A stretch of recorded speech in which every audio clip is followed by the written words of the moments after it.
Value zone hyper mart ఇప్పుడు మన అమీర్పేట్ లో ఈ సెప్టెంబర్ 18న గొప్ప ప్రారంభం.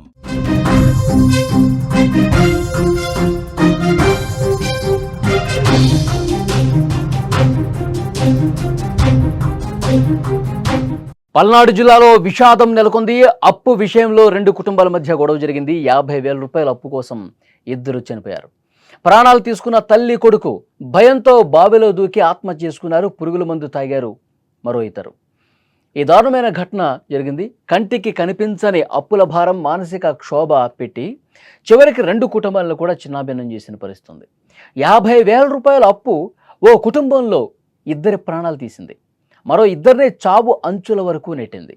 ఈ ఘటన పల్నాడు జిల్లాలో చోటు చేసుకుంది. పల్నాడు జిల్లా సత్తెనపల్లి మండలం పణిదం గ్రామానికి చెందిన రామనాథం శ్రీనివాసరావు కిరాణా దుకాణం నడుపుతూ పొలాలు కౌలు తీసుకొని వ్యవసాయం కూడా చేసేవాళ్ళు.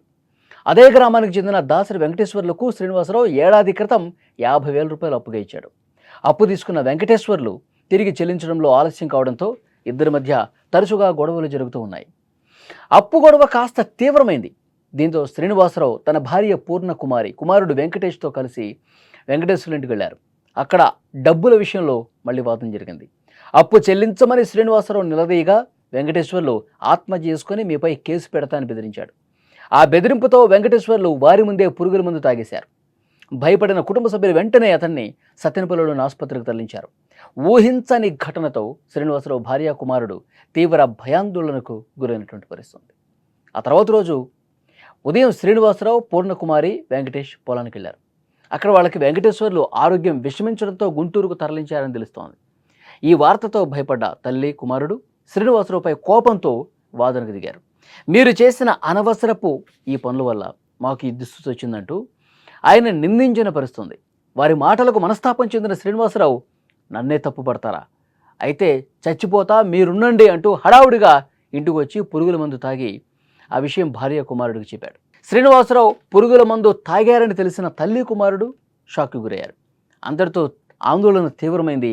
భయంతో సమీపంలోని బావిలో దూకి ఆత్మహత్య చేసుకున్నారు. ఈ ఘటనతో స్థానికులు షాక్ అయిపోయారు. సమాచారం అందుకున్న పోలీసులు ఘటనా స్థలానికి చేరుకుని పూర్ణకుమారి వెంకటేష్ మృతదేహాలను వెలికితీశారు. పోస్టుమార్టం కోసం ఆసుపత్రికి తరలించారు. ఈ విషాద ఘటనతో గ్రామంలో తీవ్ర ఉద్రిక్త పరిస్థితి ఏర్పడింది. అప్పు ఇచ్చిన శ్రీనివాసరావు, అప్పు తీసుకున్న వెంకటేశ్వర్ల ఆరోగ్య పరిస్థితి ఇంకా విషమంగానే ఉన్నట్టుగా సమాచారం వస్తుంది. వాళ్ళు చికిత్స పొందుతున్నారు. ఈ విషాద ఘటనపై పోలీసులు కేసు నమోదు చేసుకుని దర్యాప్తు చేస్తున్నారు. అసలు ఎందుకు గొడవ ఏంది? ఏం జరిగింది? డబ్బులు ఇవ్వాలని నీవా? అబ్బాయి నా మగలు వాడ 50,000 మొన్న నైట్ పోతే ఒక అబ్బాయిని తీసుకొని పెద్ద మనుషులు ఇవ్వబట్టాడు. 5,000 ఇప్పించాడు. ఇంకా ఇవ్వలేదు. ఎన్నింటికి జరిగింది నిన్న పంచాయతీ? రాత్రి 8 పోయా అయినా వాడికి డబ్బులు అంటే అంతటో రాదు మనకి అని ఆ కౌలను రైతుకు అర్థం చేయాల్సిందంటే చాలా సంబంధం లేదు. నీకు రావాల్సిన 25,000 ఇచ్చాడు. ఇంకో 5,000 ఇంకా 25 వస్తాయి అంతే. వాడు తాగాడని చెప్పి రాత్రి భయపడి మీరు భయపడ్డారా?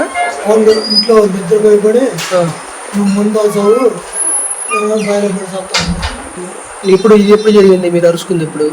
పొద్దున అప్పుడు మందు నువ్వు ముందు తాగావా? వాళ్ళు అరుచుకున్నారు? నేను